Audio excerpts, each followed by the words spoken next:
गौतम ने कहा, भगवान, मैं जिसको भी आपके सानिध्य में लेकर आता हूँ,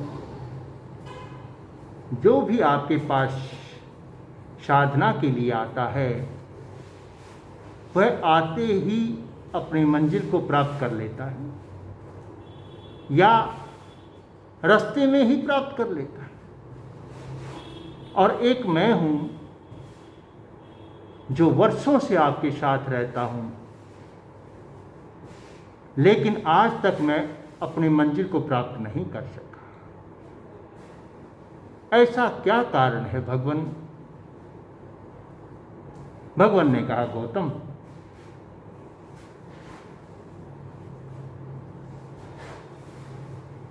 एक बात बता। मान ले कोई व्यक्ति रास्ता भटक रहा है, उसे रास्ते की जानकारी नहीं है,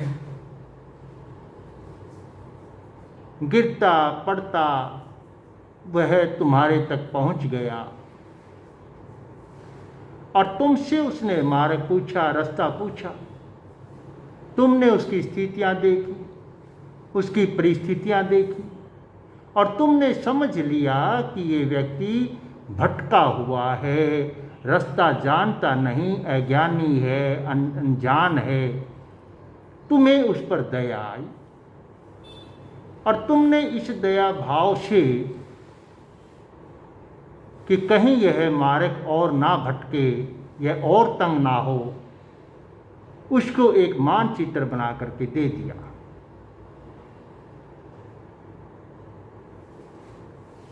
अब उसने मानचित्र देखा जहां हर चीज की पहचान थी, जहां लिखा था कहां से कहां मुड़ना है, कहां चलना है, कहां से दाएं, कहां से बाएं, कहां वो आगे जाएगा, क्या आएगा, सब रास्ते की पूरी जानकारी तुमने उसको लिख कर दे दी।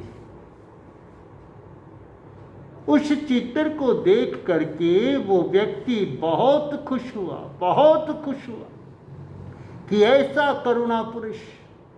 मैं तो लोगों से रास्ता पूछता था, रास्ता बताने में भी लोग संकोच करते थे, बराबर से निकल जाते थे, और एक ये पुरुष है जिसने मेरे ऊपर करुणा करके, दया करके पूरे का पूरा मानचित्र बना करके दे दिया।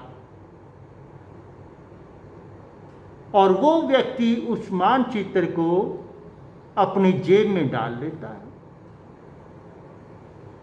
और जेब में डाल करके तुम्हारे पांव पकड़ के बैठ जाता कि आप बड़े दयालु हैं, बड़े कृपालु हैं, आपकी कृपा से मेरे को मार्ग की जानकारी मिल गई है, आपने मेरे को मार्ग बताया है, मेरे ऊपर बहुत बड़ी कृपा की है, आपका एहसान है, और अब मैं आपको नहीं छोड़ूंगा, आपके चरणों में रहूंगा, आपके चरणों को पकड़ के रखूंगा। और वह तुम्हारे पांव पकड़ लेता है, चरण पकड़ के वहीं बैठ जाता है। गौतम, बताओ, वह व्यक्ति कभी अपनी मंजिल पे पहुंचेगा? नहीं भगवान, वह कभी भी अपनी मंजिल पर नहीं पहुंच सकता। उसे अपनी मंजिल पर पहुंचने के लिए क्या करना पड़ेगा गौतम? गौतम ने कहा कि भगवान, उसको अपनी मंजिल पर पहुंचने के लिए मेरे को छोड़ करके मार्ग पर चलना पड़ेगा, तब जाकर के वह मंजिल पर पहुंचेगा। भगवान ने कहा, गौतम, बस इतनी सी ही बात है।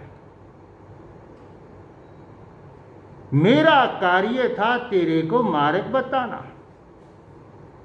मैंने तेरे को मार्ग बता दिया और तू मेरे को ही पकड़ के बैठ गया। तू कहता है कि भगवान, मैं आपको कैसे छोड़ दूं, आपने मार्ग बताया है, आप इतने प्यारे हैं या आप इतने महान हैं, और तू मेरे को ही पकड़ के बैठ गया। अब जब तक तू मेरे को पकड़ के बैठा रहेगा, तब तक तू मंजिल को हासिल नहीं कर सकता। गौतम, अगर मंजिल को हासिल करना है तो मार्ग पर चलना पड़ेगा, मंजिल के दिशा में चलना पड़ेगा। सिर्फ पांव पकड़कर बैठने से मंजिल नहीं मिलती। और याद रख, बहुत सारे गुरु हैं जो शिष्य को कहते हैं कि मेरे को पकड़ के रखना, छोड़ना मत। और बहुत सारे शिष्य हैं जो गुरु को पकड़ कर रखते हैं, उनको छोड़ते नहीं हैं। तो ना वो गुरु पहुंच पाएगा और ना वह शिष्य पहुंच पाएगा।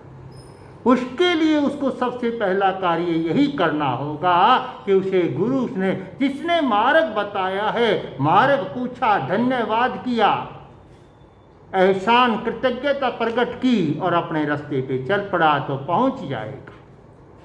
कुछ लोग तो तेरे की तरह चरण पकड़ कर बैठ जाते हैं और कुछ लोग ऐसे होते हैं गौतम जो चलते ही नहीं, सिर्फ चर्चा करते हैं।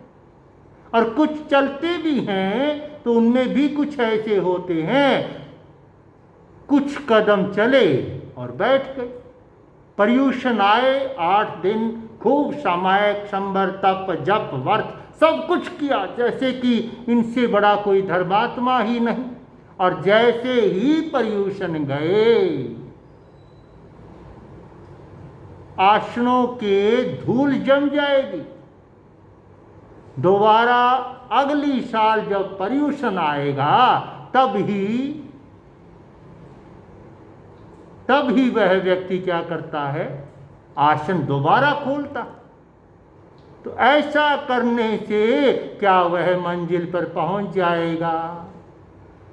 गौतम, मंजिल को प्राप्त करने के लिए साधक का तीसरा कार्य है मार्ग पर चलना और लगातार चलना।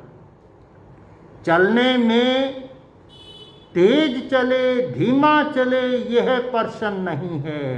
प्रश्न है कि वह चले और लगातार चले। चलने की सामर्थ्य हर किसी की अपनी अलग अलग है। कोई व्यक्ति है बहुत तेज चलता है, कोई व्यक्ति है बहुत धीमे चलता है, लेकिन एक थोड़ा जल्दी, एक थोड़ा लेट पहुंच दोनों जाएंगे। भगवान ने चलने के लिए कहा है, अपनी अपनी सामर्थ्य के लिए कहा है कि जिसकी जितनी सामर्थ्य है उसको उसके हिसाब से चलना चाहिए, अपनी सामर्थ्य को छुपाना नहीं चाहिए। जो मार्ग पर चलेगा और लगातार चलेगा उसको मंजिल मिलेगी। जैसा होगा